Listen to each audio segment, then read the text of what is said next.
오늘은 출판사 협찬 청림출판에서 나온 16년차 월급쟁이 2년 만에 경제적 자유를 얻은 실천 독서법을 낭독하겠습니다. 지은이가 낙숫물입니다. 물론 예명이겠죠. 필명이겠죠. 어린 시절 잘 살기 위해서는 열심히 공부하고 일하는 것만이 정답이라고 믿었다. 그래서 열심히 공부한 결과 학창시절 항상 상위권 성적을 유지해 서울의 명문대학에 입학했다. 석사학위까지 마치고 대기업 연구원으로 열심히 일했지만 잘 산다는 것에 대한 의미를 모르고 살았다. 어느 날 운명처럼 다가온 책 한 권을 만났다. 다른 인생을 살 수 있다는 것을 알려준 책을 읽고 독서 부자의 꿈을 키웠다. 그 이후로 매년 다양한 분야에서 100권의 책을 읽으며 책의 내용을 실천하는 것을 목표로 살아오고 있다. 지금은 책에 나온 내용을 실천하는 실천 독서법으로 삶의 4가지 기적을 만나게 되었다. 첫 번째 기적은 인생의 꿈을 찾게 된 것이다. 자신도 미처 몰랐던 꿈을 발견함으로써 삶의 목적을 깨닫고 열심히 살 수 있는 원동력을 얻었다. 두 번째 기적은 경제적 자유를 찾은 것이다.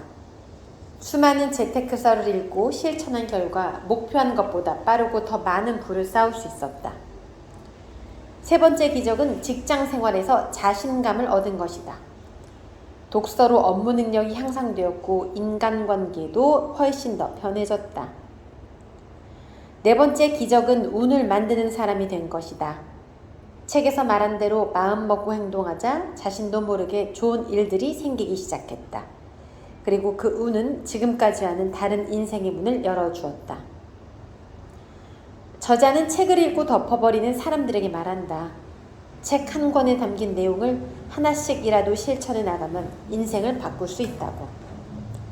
자신 역시 5년 전까지는 책 한 권 읽지 않았던 사람이었다는 사실을 고백하며 독서가 우리 인생을 어떻게 바꿀 수 있는지, 그리고 자신이 어떤 방식으로 삶의 기적을 찾았는지 이 책에 담았다. 네, 독서부자 낙순물님, 네, 아마 이런 북토크는 잘 진행하시지 않을까요? 네, 진행을 잘 안 하실 것 같아요. 이 필명이면은 본인의 이름을 잘 내세우지 않기 때문에 글쎄요. 또 뭐 요새는 국회라고 해서 유재석 씨도 그 개그우먼 유재석 씨도 뭐 유산슬 이런 식으로 해서 얼굴 노출은 하지만 아무튼 어떤 분인지 궁금하네요. 자, 낭독을 하기 전에 목차 소개할게요. 1장, 내가 책을 읽게 된 이유.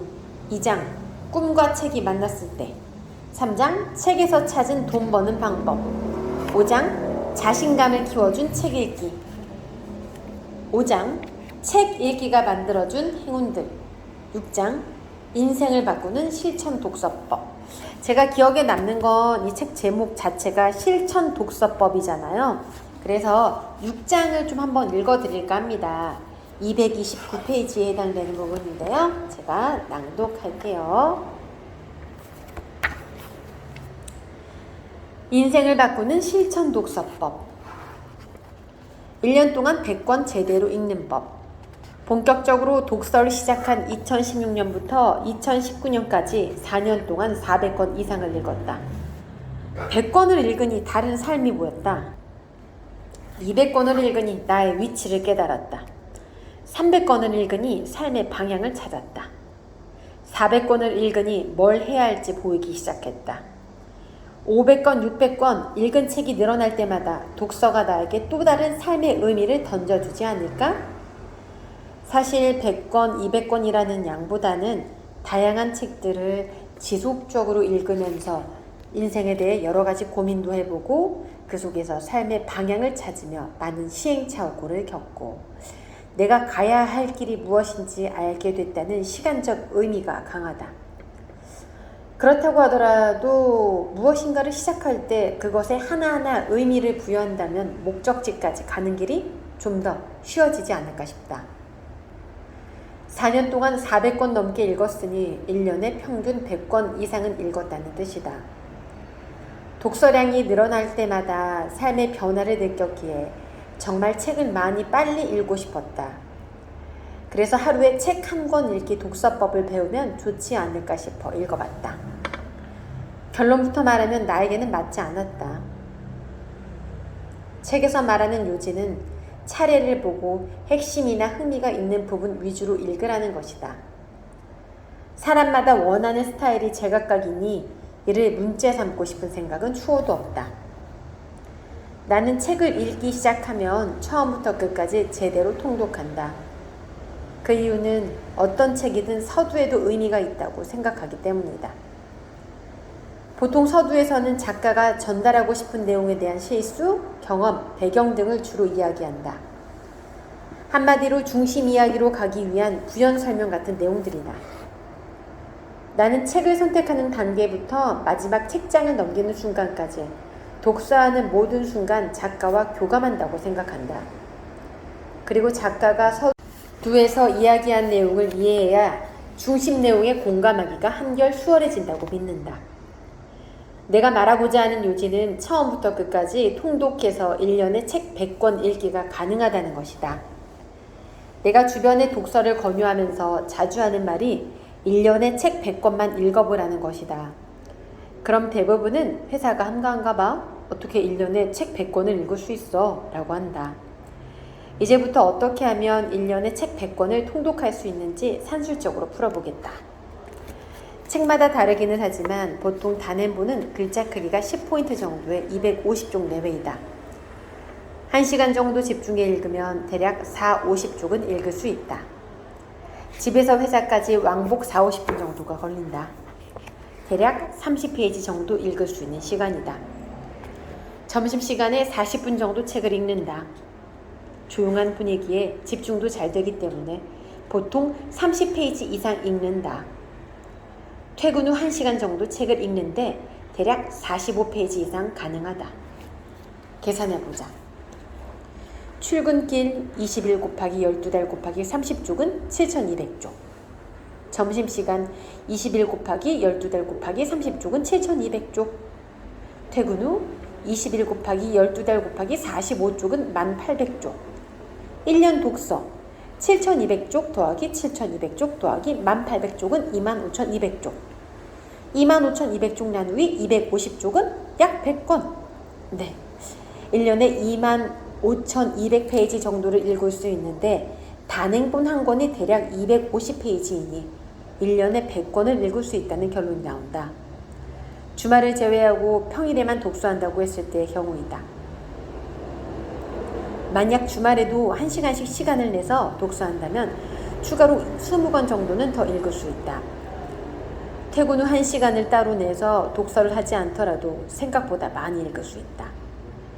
출퇴근 시간이나 점심시간에 주위를 둘러보면 스마트폰으로 인터넷 검색을 하거나 게임을 하는 사람이 대부분이다.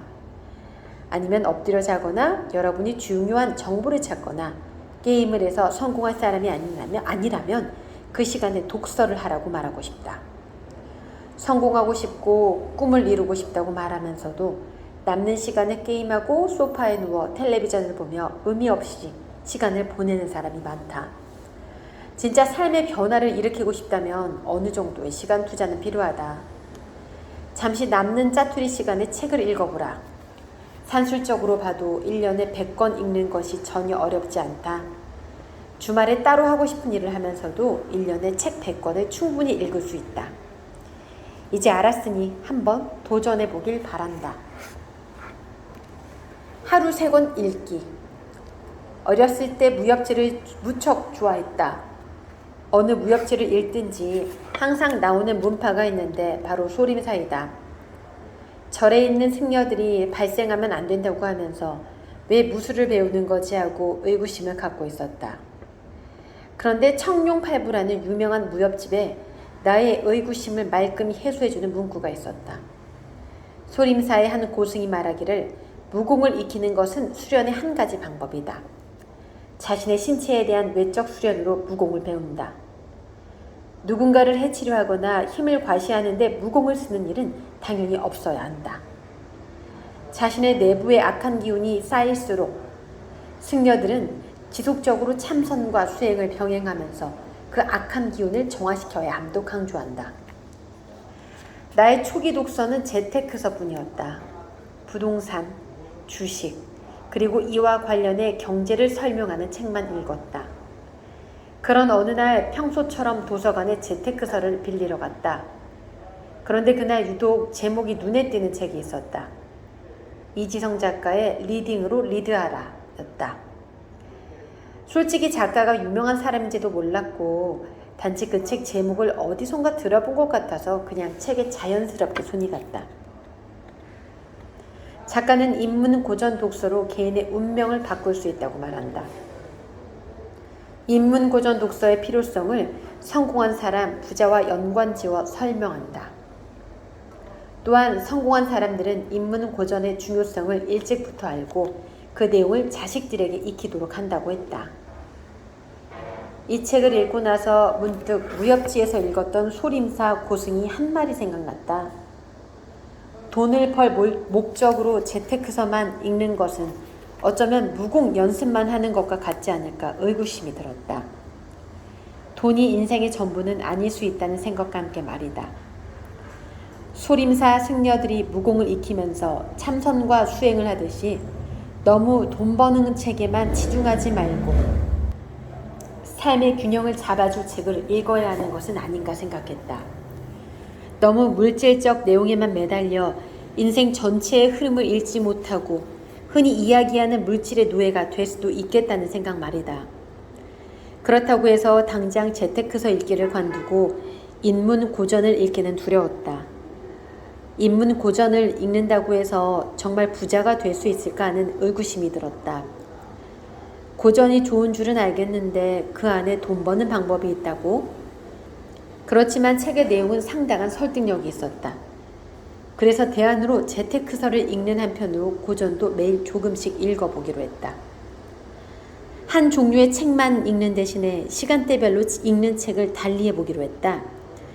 출퇴근 시간이나 번잡한 곳에서는 집중력을 높이려 해도 쉽지 않다. 그래서 챕터가 짧고 핵심을 간파하기 쉽게 구성된 자기 개발서를 읽기로 했다.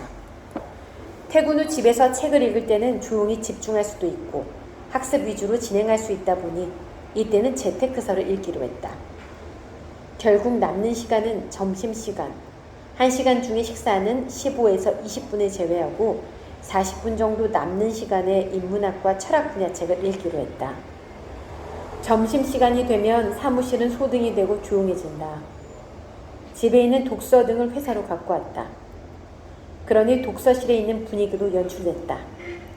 정말 인문서를 읽기 좋은 시간이 형성됐다. 나는 이렇게 하루에 3종류 책을 읽게 됐다. 이렇게 여러 책을 동시에 읽으면 좋은 점이 많다. 첫째, 독서를 하는 과정에서 지루할 틈이 없다. 내용이 지루해 30분 정도 읽으면 졸리고 그만 읽고 싶은 책도 있기 마련이다. 그런데 3권을 동시에 읽으면 지루할 틈이 없어진다. 독서할 때 보통 집중력이 1시간 이내 정도인데 아침, 점심, 저녁 시간별로 책을 달리하면서 1시간 이내로 독서를 하니 충분히 그 시간 동안 집중이 가능했다. 둘째, 지식을 연결할 수 있다. 자기계발서가 개인 생활이라면 재테크서는 경제, 경영을 다루고 인문서는 사회 철학을 다룬다. 경제신문을 사서 보면 경제 뉴스만 다루지 않는다. 경제만으로는 본질까지 다룰 수 없기 때문이다.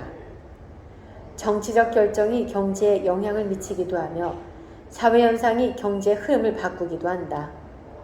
책을 다양하게 읽어나가는 것을 매일 신문을 읽는 것과 비교하면 이해하고 쉽다. 마지막으로 독서가 끝났을 때 남다른 성취감이다. 출퇴근 40분, 점심시간 40분, 퇴근 후 1시간을 읽는다고 하면 책 3권을 각각 읽는 시간은 거의 동일하다. 3권을 다 읽는 시점이 거의 비슷하다는 말이다. 비슷한 시점에 3권을 다 읽으면 그 성취감이 한 권을 다 읽었을 때보다 3배 이상이다. 간혹 사람들이 나에게 묻는 것이 있다. 3가지 책을 동시에 읽으면 내용이 헷갈리지 않느냐는 질문이다. 우선 성격이 전혀 다른 책이니 헷갈릴 염려가 없다. 학창 시절을 떠올려 보라. 1시간 단위로 국어, 영어, 수학 등의 수업을 듣고 나서 헷갈렸다고 말하는 학생이 있었는가? 하루는 국어만, 하루는 수학만, 하루는 영어만 수업하는 것보다 매일 조금씩 다양한 과목을 공부하는 게 오히려 학습하기가 더 수월하다. 독서도 이렇게 시작해보는 거다. 만약에 하루 일과를 4-5개로 쪼갤 수 있다면 하루에 4-5권을 읽으면 된다. 각자의 상황에 맞게 다양한 책들을 만나보는 것을 적극 추천한다. 하루에 조금씩이라도 최소 2권 이상을 동시에 읽어보라. 네, 오늘은 실천 독서법 16년차 월급쟁이 2년 만에 경제적 자유를 얻은 실천 독서법. 제목이 참 길죠. 네. 모든 책에는 배울 점이 있고 진리가 살아 숨쉬는 것 같습니다. 이 책을 읽으면서 저도 굉장히 책을 좋아하고 또 책을 집필한 작가이기도 한데요. 조금 더 책과 더 친하게 지내야겠다라는 생각을 해보았습니다. 오늘은 청림출판 협찬 실천 독서법을 낭독해 드렸습니다.